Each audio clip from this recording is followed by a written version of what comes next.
Finally, a fight night co-main event that I can get behind, and fingers crossed, knock on wood, that this one happens. We have Magic Marlon Moraes taking on Song Yadong out of Team Alpha Male, and that's just it. I mean, you look at Song Yadong, comes into the UFC at 2017, a very, very young man with a lot of experience already, and he inserts himself into the division at some of the lower rankings, and he's able to come out, gain performance bonuses, really showcase his great boxing while sticking with the gym at Team Alpha Male from that young age. Marlon Moraes, a guy who's kind of bounced around a little bit. He's been in New Jersey. He's been an American Top Team. And out of his last 5 fights, we know that his fifth to last fight was a fight against Henry Cejudo, where he looked like a man on fire at the start. And then he slowed down, and then he ends up losing. He picks up a big win on the rebound against Jose Aldo by split decision. But again, argument could be made either way. But it's really been the way that he's lost his last 3 fights, and the fact that they happened in such short succession, including his last fight about 5 months ago to Murzakanov, where the story of those 3 fights, he does something good in all of those 3 fights, and then he gets finished in emphatic fashion. He switched it up and gone to Tiger Muay Thai for this camp. So it's a bit of a surprise to me that he's decided to really try and refine the striking, which we know that that is a really good point of his game. And obviously he has the wrestling to round things out, but he has gotten finished again in impressive fashion in his last 3 fights. And it really is a shame to see that out of a fighter that's so all action, that this is the way that those 3 fights have gone. Marlon at one point was on the verge of being in the top 15 pound for pound a couple of years ago. Like, people forget how good he was when he beat Rafael Assunção, I guess the second time they fought, because he lost the first one by a controversial decision, although I thought Assunção had won that fight. He has legit knockout power, insane submission ability if he is able to latch on any submission. The wrestling is a slight bit of a weak point for him, but again, when he's so good at submitting people and so good at knocking them out, you don't really have to worry about your wrestling that much if you are someone like Marlon Moraes.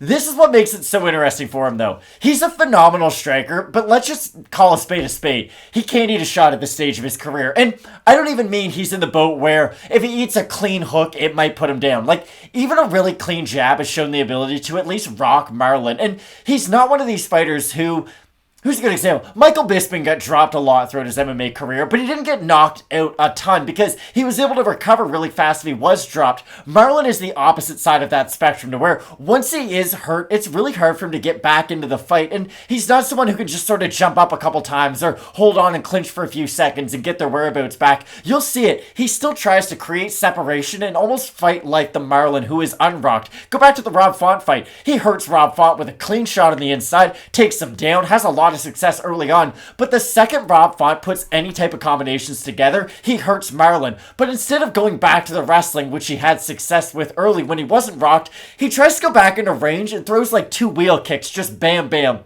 Now, is that a really smart plan by Marlon? Of course not. He got knocked out very quick after. But I do think that the damage has just really taken a toll on Marlon at this stage of his career. And on the other side of this fight, I'm probably not the conductor, the hype train of Song Yadong, but I really do think he's one of the brightest prospects in the UFC. I think he's either 1A or 1B at this point, because when you look at his strengths, he has everything. He has great offensive wrestling, good defensive wrestling, although that is a weakness for him if we're going to get into, if we're going to put a magnifying glass on all of his skills. But he doesn't have any massive weaknesses in his game against just an average fighter. Yes, a top-tier collegiate wrestler can take him down, but he can strike with the best strikers. He can wrestle with pretty much anybody at the division. It's just going to be interesting to see, how does he continue to evolve his skill set moving forward? Will he still try to maintain the boxing style? Will he start adding more kicks to his game? Because, like you said, came to the UFC at a very young age. And let's be honest, when you have people coming into the UFC at 21 years of age with 10, 15 fights already, you always kind of worry about the level of competition and, oh, is this person going to be the real deal or not? But Song Yadong has proved that he's one of these young fighters who came in UFC ready, and he has been able to improve from that point on.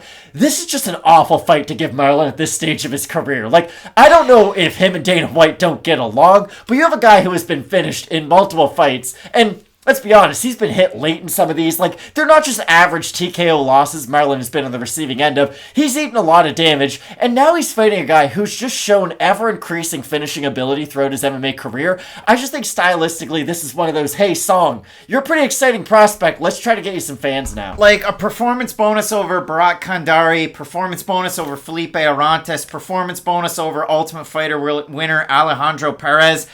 Fight of the night against Marlon Vera, where he's able to get the win there. He loses to Kyler Phillips. Again, wrestling. A little bit of a question there. Wrestling against Cody Stamen in that decision, but he did shine when he was able to strike. And then, to me, that marquee win, his last time out. I mean, you knock out Julio Arce. That really is a big tell for me. Now, again, both these guys debuted in 2017. For Song Yadong, it was back in November of that year. For Marlon, it was in June. But, I mean, he was at the top of the mountain with World Series of Fighting coming in. So they gave him a Sunsao, who was a top-ranked guy. He loses that fight. Beats John Dodson. Performance bonus over Aljamain Sterling. Performance bonus over Jimmy Rivera. Performance bonus over a Sunsao. And then when he fights for the title, a great start. But that was all it was against Cejudo, and really the wheels kind of fell off after that. Now, he beats Aldo, like I said, but that one's really controversial. And then those 3 losses, and you touched on it. I mean, the fact that he had some success against Sandhagen, actually gets his orbital broken and gets wheel kicked. Out of the 3 fights, that was the least amount of success. Against Rob Font, nice clean shot. Offensive wrestling was good. Defensive wrestling is his whole out of the grappling. And then against Merab, I don't know how that fight didn't get finished. He had him dead to rights, out on his feet, and then Merab, being the crazy guy he is, he's just going to take off like a helicopter and throw spinning back fists like they're going out of style, but he gets himself back into that fight. And if you ever question Merab's heart, like his fight against Ricky Simone, the guy just doesn't have any quit in him. You might not get this reference, but it was the official sponsor of UFC 272 last night, but Elden Ring, it's a game that's getting a lot of hype right now. I'm playing it, it's very good. The people on the internet will get it. Sometimes you fight bosses in that, and you beat them with no health left. That's exactly what Merab did.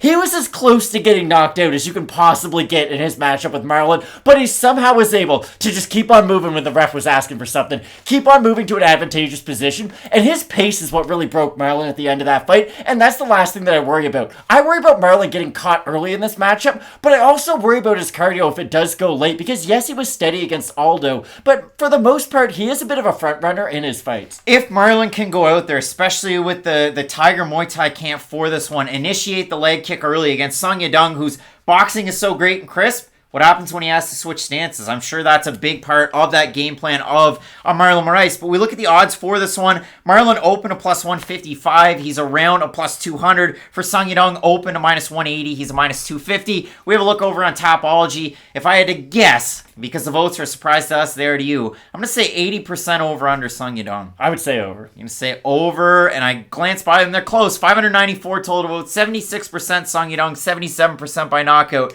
For the 24% that have Marlon, 49% by decision, 40% by knockout. Again, as I just mentioned, if Marlon comes out, kick heavy, head back, and we're just working, trying to attack that lead leg early to then set up Marlon's combinations, that would be a welcome surprise. But the thing that bugs me, as you said, Marlon, when he gets hit and he tries to recover, he backs up and almost leaves his chin out. It goes so many levels of bad for Marlon when it goes bad. And I can see it going bad on Saturday night. Song Yadong's interesting because he doesn't really have one-punch knockout power just in the center of the cage, but he's got great timing on the in-between. So while his opponent's opening themselves up to throw a strike, that's when he'll hit them on the in-between. Go back and watch the Perez fight. It's just a really good example of that. He throws a right hand right up the middle that Pez dispensers his head back, and it could show what this fight could look like if Marlon does get in the pocket, exchanging strikes with Song Yadong. I like the younger fighter quite a bit in this matchup, and hopefully he is able to get some sort of shine, which will get him another big fight after this one. Matt, in this one, are the skaters going to skate? We're going to figure out this weekend if somebody's going to be skating in the middle of the octagon. Marlon Moraes taking on Song Yadong. Both of us going with